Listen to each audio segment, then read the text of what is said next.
கிறிஸ்துவுக்குள் பிரியமானவர்களே, ஆண்டவர் இயேசுவின் நாமத்தில் உங்களை சிகரம் தொடும் புறாக்கள் என்ற பெண்களுக்கான பிரத்யேக நிகழ்ச்சிக்கு உங்களை அன்புடன் வரவேற்கிறோம். வாங்க நிகழ்ச்சிக்குள்ள போலாம்.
பிரியமானவர்களே, வேதம் அறிவோம் பகுதிக்கு தங்களை அன்புடன் வரவேற்கிறோம்.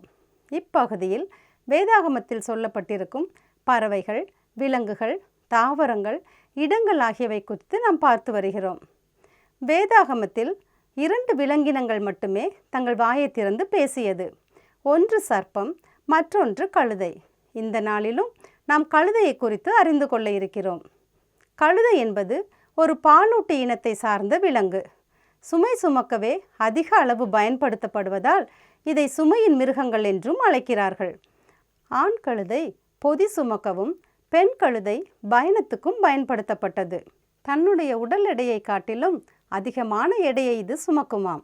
இவ்வளவு எடையை அது சுமக்கிறதே, அப்படியானால் இது அதிக அளவு உணவை உட்கொள்ளுமோ என்று நாம் யோசிப்போம்.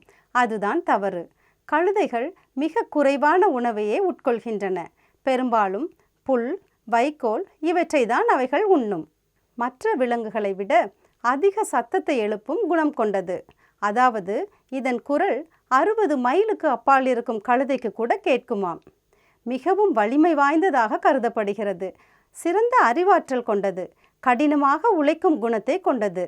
25 ஆண்டுகளுக்கு முன்பு வாழ்ந்த இடங்களையோ நண்பர்களையோ கூட அவற்றால் நினைவில் வைத்து கொள்ள முடியுமாம்.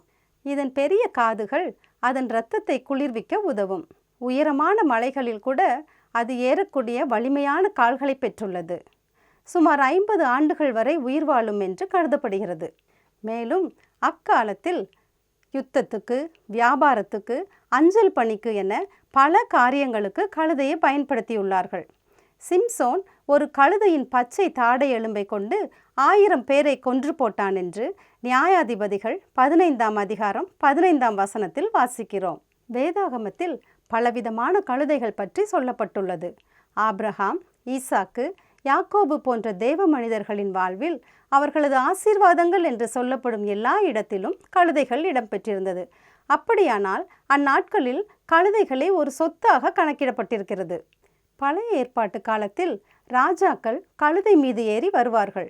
புதிய ஏற்பாட்டு காலத்தில் இயேசு கிறிஸ்து ராஜாவாக கழுதையின் குட்டியாகிய மரியின் மீது ஏறி வந்தார் என்று நாம் வேதத்தில் வாசிக்கிறோம். அப்படியானால் கழுதைகள் ராஜாக்களை சுமந்து செல்வதற்காக பயன்படுத்தப்பட்டிருந்தது. என்னாகமம் 22ஆம் அதிகாரத்தில் சொல்லப்பட்டிருக்கும் பிலேயாம் சம்பவம் நாம் எல்லாரும் அறிந்த ஒன்று. கழுதையானது தன்னுடைய எஜமானை தேவதூதனின் பட்டயத்துக்கு தப்புவித்து காத்தது என்று நாம் வாசிக்கிறோம். பேசாத மிருகம் மனுஷர் பேச்சை பேசி தீர்க்கதரிசியினுடைய மதிகேட்டை தடுத்தது என்று 2 பேதுரு 2:16 வாசிக்கிறோம்.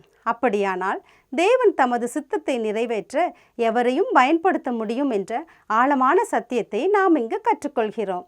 யாத்திராகமம் 13:13 கழுதையின் தலையீற்றையெல்லாம் ஒரு ஆட்டுக்குட்டியால் மீட்டுக்கொள்வாயாக என்று சொல்லப்பட்டுள்ளது. இயேசு கிறிஸ்து ஆட்டுக்குட்டியாக மரித்தார். தேவனுடைய வார்த்தையால் நாம் மீட்கப்படும்போது கர்த்தர் ஏறி போகிற கழுதையாக நாம் செயல்படுவோம். உண்மை, எளிமை, பொறுமை, அர்ப்பணிப்பு, விசுவாசம் போன்ற அநேக குணாதிசயங்களை கழுதையிடமிருந்து நாம் கற்றுக்கொள்கிறோம். கிறிஸ்துவின் குணாதிசயங்களை ஒரு கழுதை வெளிப்படுத்தும் போது நாம் என்ன குணாதிசயங்களை வெளிப்படுத்துகிறோம் என்பதை சற்றே சிந்திப்போம். பிரியமானவர்களே, என்னுடைய பெயர் டெனிசா டேவிட்சன். நான் ஒரு சைக்கியாட்ரிஸ்ட். போன வாரம் நம்ம நம்மளோட குடும்பத்திலேயோ க்ளோஸ் சர்க்கிளையோ யாரையோ இழந்து போனால் அதை எப்படி நம்மளை அஃபெக்ட் பண்ணும், அந்த சூழ்நிலையில் இருக்கிறவங்களுக்கு நம்ம எப்படி சப்போர்ட் பண்ணலாம் அப்படிங்கிறத பார்த்தோம். இன்றைக்கு அப்படி ஒரு காரியம் நடந்துக்குன்னா அதுக்கப்புறம் உள்ள சில மாதங்களில் அது எப்படி அஃபெக்ட் பண்ணலாம், அந்த மாதிரி சூழ்நிலையோடு போகிறவங்களுக்கு நம்ம எப்படி சப்போர்ட் பண்ணலாம் அப்படிங்கிறத பார்க்க போகிறோம்.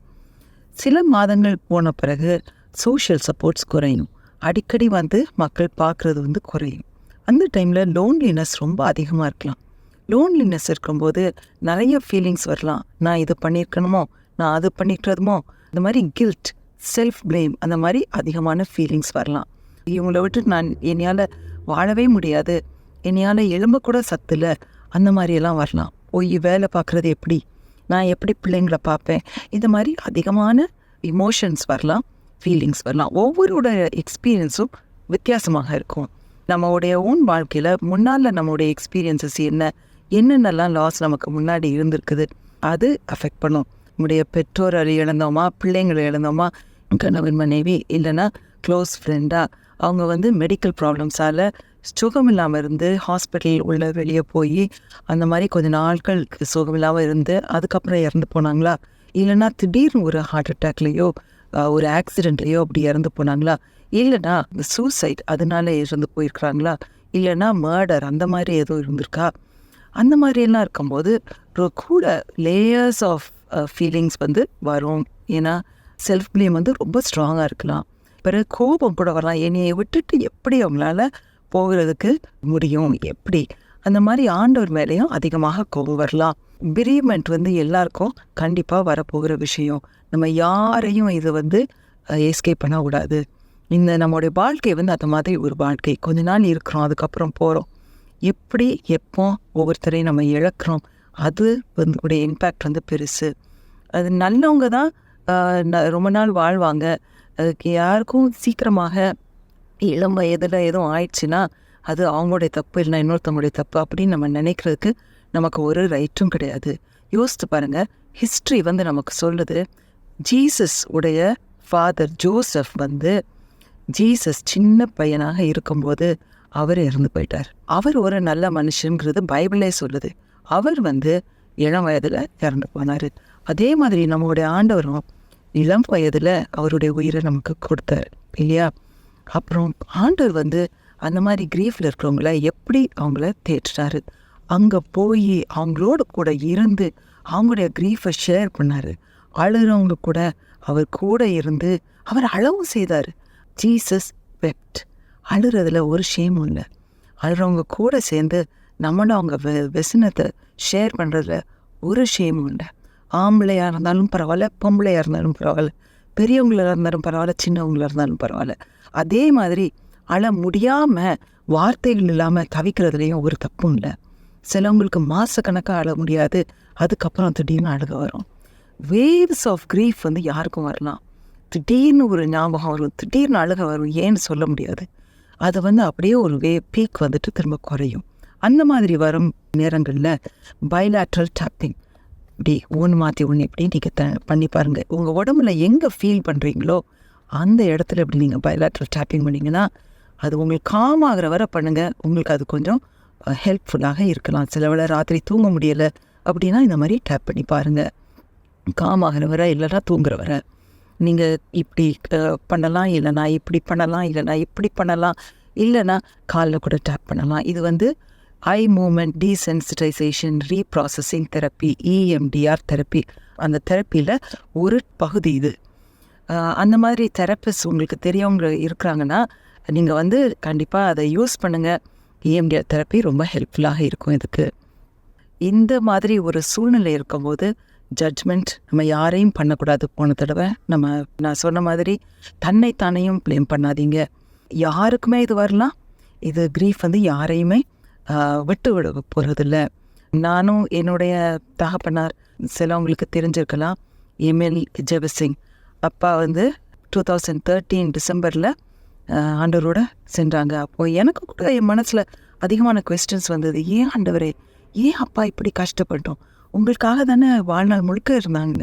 எனக்கு வந்து அப்பா இறந்த வயசும் சின்ன வயசு மாதிரி தான் தோணுச்சுது.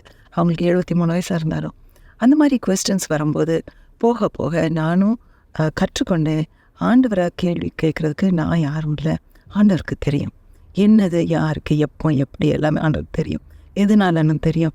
அது இந்த லார்ஜஸ்ட் ஸ்கீம் ஆஃப் திங்ஸ், அது நம்மளை பற்றி இல்லை, இது ஆண்டோடைய ராஜ்யத்தை பற்றி. அதனால் போக போக கொஞ்சம் கொஞ்சமாக ஆண்டவர் வந்து கற்றுக் கொடுப்பாரு.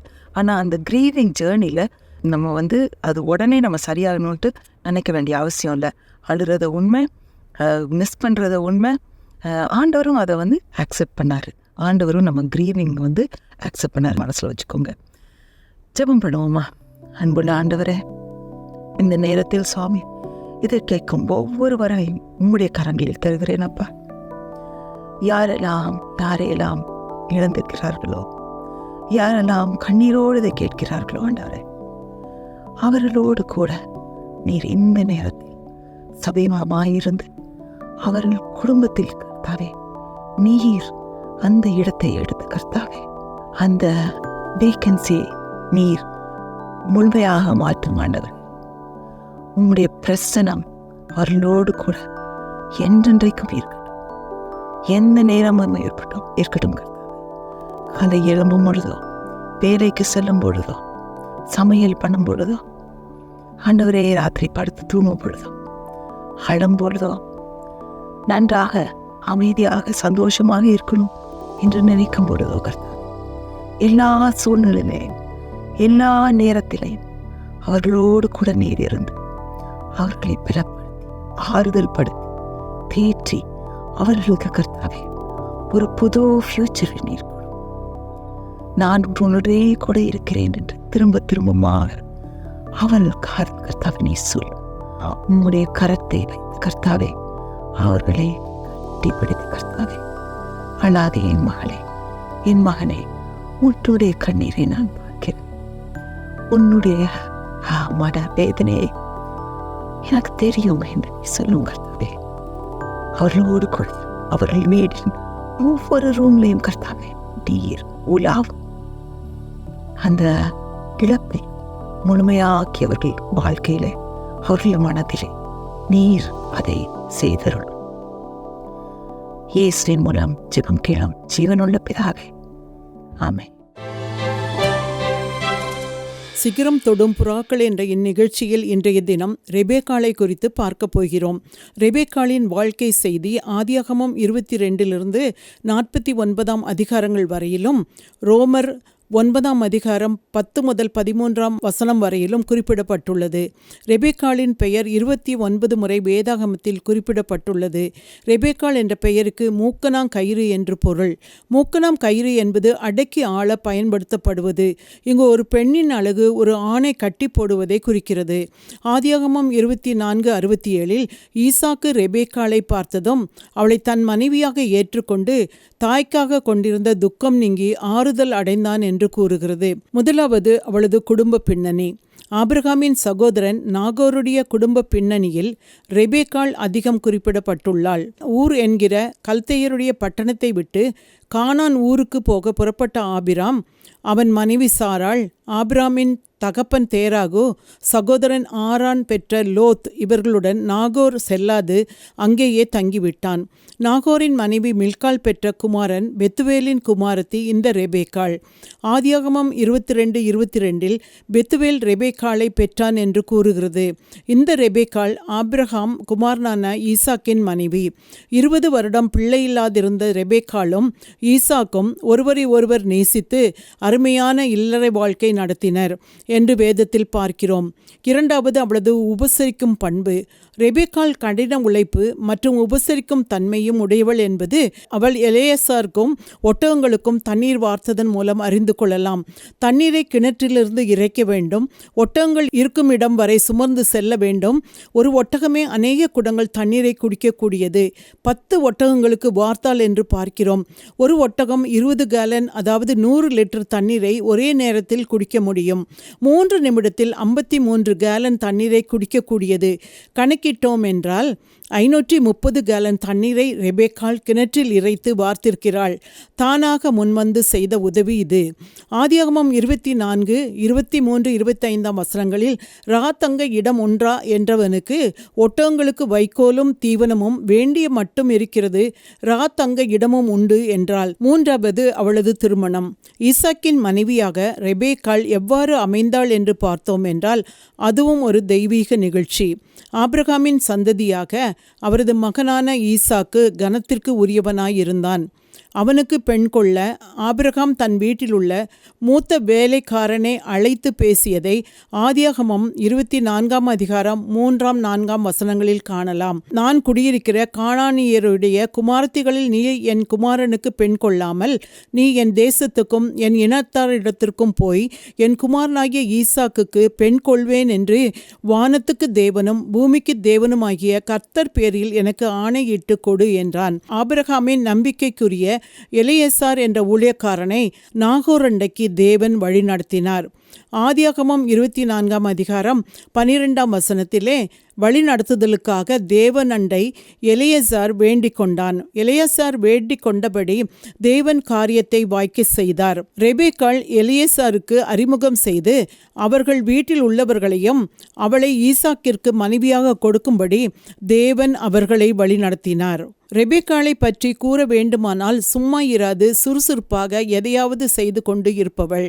தண்ணீர் கேட்ட எலியேசாருக்கு தண்ணீர் கொடுத்ததுமன்றி நீண்ட பிரயாணம் செய்து களைத்திருந்த 10 ஒட்டகங்களுக்கும் தண்ணீரை மொண்டு வார்த்தது அவளது சுறுசுறுப்பையும் கடின உழைப்பையும் காட்டுகிறது. ஒரு மனிதனுக்கு குடிக்க தண்ணீர் கொடுப்பது எளிது. 10 ஒட்டகங்கள் குடிக்க தண்ணீர் வார்ப்பது எளிதான காரியம் அல்ல. அவளது முயற்சி எலியேசாரை கவர்ந்து இழுத்திருந்திருக்க வேண்டும். பிறரை உபசரிப்பதில் சிறந்த எடுத்துக்காட்டு ரெபேக்காள். உள்ளான நற்பண்புகளை உடைய பெண்ணை எலியேசார் தன் எஜமானின் மகனுக்கு வாழ்க்கை துணையாக அமைய விரும்பினார். நாம் கூட உள் அழகாகிய அன்பு, பொறுமை, சமாதானம், உதவி செய்யும் குணம், இரக்கம் போன்ற குணங்களை நாடுகிறவர்களாக காணப்பட வேண்டும். அவளும் தன் சம்மதத்தை கூறியதை ஆதியாகமம் 24 58 வசனத்தில் காணலாம். ரெபேக்காளை அழைத்து நீ இந்த மனிதனோடு போகிறாயா என்று கேட்டார்கள். அவள் போகிறேன் என்றாள். தேவ சித்தத்திற்கு கீழ்ப்படிந்து தான் கண்டிராத மனிதனை வாழ்க்கை துணையாக ஏற்றுக்கொள்ள ஒப்புக்கொண்டாள். தனக்கு கிடைத்த வெகுமதிகளையும் எலியேசாரை தேவன் வழி நடத்தியதையும் கண்டு தயக்கமின்றி ரெபேக்காள் சம்மதம் சொல்லி இருக்க வேண்டும். கர்த்தரால் வந்த காரியத்திற்கு நாம் சம்மதிக்க வேண்டும். எலியேசாரோடு ரெபேக்காள் அனுப்பி வைக்கப்பட்டாள். ஆபிரகாமின் ஊழியக்காரனோடு அவனது ஒட்டகத்தின் மீதேறி தனக்கு தேவன் ஏற்ற துணையாக நியமித்திருக்கிறவனை காணச் சென்றாள். கிட்டத்தட்ட 1 மாதம் பிரயாணப்பட்டு தன் மணவாளனை காண ரெபேக்காள் சென்றாள்.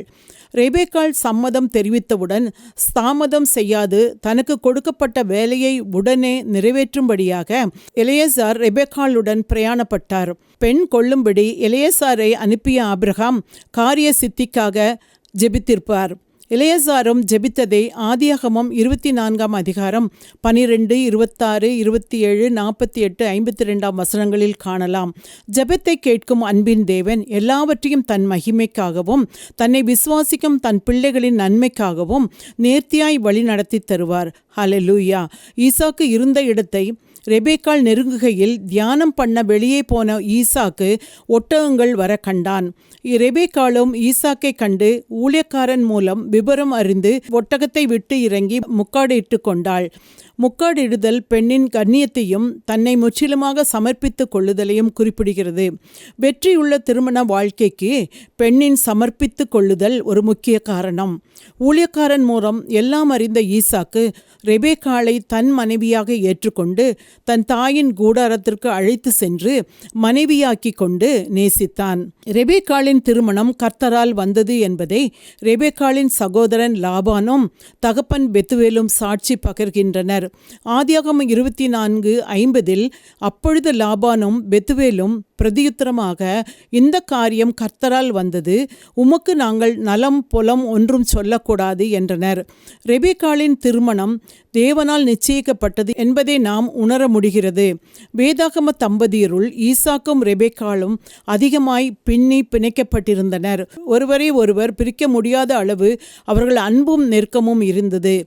4வது அவளது ஆசீர்வாதம். ரெபேக்காள் ஆபிரகாமின் ஊழியக்காரனாகிய எலெயாசாருடன் போகிறேன் என்றதும் அவள் தாயும் சகோதரரும் அவள் வீட்டார் யாவரும் அவளை வாழ்த்தி அனுப்பினர்.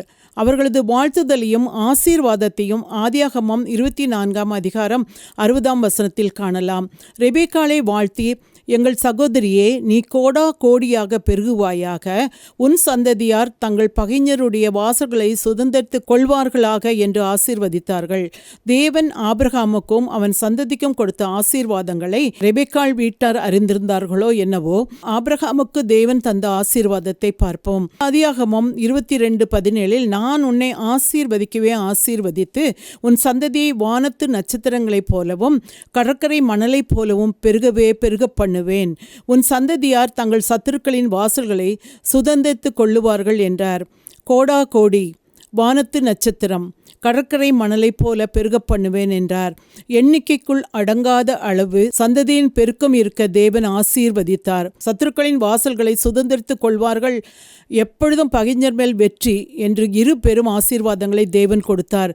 கர்த்தர் ஆபிரகாமுக்கு கொடுத்தது ஈசாக்கின் மனைவியாகிய ரெபேக்காளுக்கும் உரியது.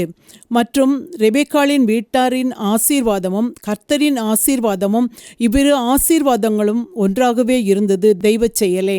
5வது அவளது குணமும் ஒழுக்கமும். துரிதமாய் செயல்படுவது இயற்கையாய் அவளுக்கு அமைந்த குணமாய் இருந்தது. தண்ணீர் கேட்ட ஊழியக்காரனுக்கு சீக்கிரமாய் குடத்தை தன் கையில் இறக்கி கொண்டு அவனுக்கு குடிக்க கொடுத்தாள் என்று பார்க்கிறோம். நீ யாருடைய மகள் என்று கேட்டபொழுது தயங்காமல் பதில் சொன்னாள். துரிதமாய் ஓடி வீட்டில் உள்ளவர்களுக்கு அறிவித்தாள். ஊழியக்காரன் கொடுத்த நகைகளை தயக்கமின்றி வாங்கி அணிந்து கொண்டாள். அவள் வாயிலிருந்து என்ன வருகிறது என்று கேட்டபொழுது உடனே சம்மதத்தை தெரிவித்தாள். 20 வயதான ரெபேக்காள் மகாரூபவதியாய் இருந்தாள். குழந்தையைப் போன்று கபடம் இல்லாதவளாயிருந்தாள். யோசிக்காது தயை செய்யும் குணமும் அர்ப்பணிப்பும் அதிக சக்தியும் விசுவாசமும் உடையவளாயிருந்தாள். ரெபேக்காளிடம் உடல் அழகோடு தயை நிறைந்த உள் அழகும் இணைந்து செயல்படுவதை காணலாம். தாய் இறந்ததால் துக்கத்தில் இருந்த ஈசாக்கின் இதயத்திற்கு இதமாய் செயல்பட்டு அந்த இதயத்தை தன் அன்பினால் புத்திசாலித்தனமாய் நிரப்பினாள். ஆதியாகமம் 24:67 ஈசாக்கு தன் தாய்க்காக கொண்டிருந்த துக்கம் நீங்கி ஆறுதல் அடைந்தான் என்று கூறுகிறது. பிள்ளைக்காக காத்திருந்த 20 வருட காலத்திலும் பொறுமை இழக்காது வேறொருத்தி மூலம் பிள்ளை பெறும் வழியை நாடாது ஈசாக்கு அவளை நேசித்து பிள்ளை பெற்றுக்கொள்ள கர்த்தர் குறித்த நேரத்திற்காக காத்திருந்தான். ரெபேக்காளின் குடும்ப பின்னணி, உபசரிக்கும் குணம், திருமணம், பெற்ற ஆசீர்வாதங்கள், அவளது குணமும் ஒழுக்கமும் ஆகியவற்றை இன்று நாம் அறிந்து கொண்டோம். ரெபேக்காளை குறித்து மேலும் சில குறிப்புகளை வருகிற வாரம் காண்போம். ஜெபிப்போம். அன்பின் ஆண்டவரே, ரெபேக்காளை குறித்து தியானிக்க கிருபை தந்தீர். நன்றி ஐயா. அவளைப் போன்று கடின உழைப்பு, சுறுசுறுப்பு, பிறருக்கு உதவி செய்வது மற்றும் உடன் இருப்பவர்களின் இதயத்திற்கு இதமாக நடந்து கொள்வது போன்ற உள் அழகை தரித்து கொள்ள தேவரீர் எங்களுக்கும் நீர் உதவி செய்யும். இரட்சகர் இயேசுவின் மூலம் ஜெபம் கேளும் பிதாவே, ஆமேன்.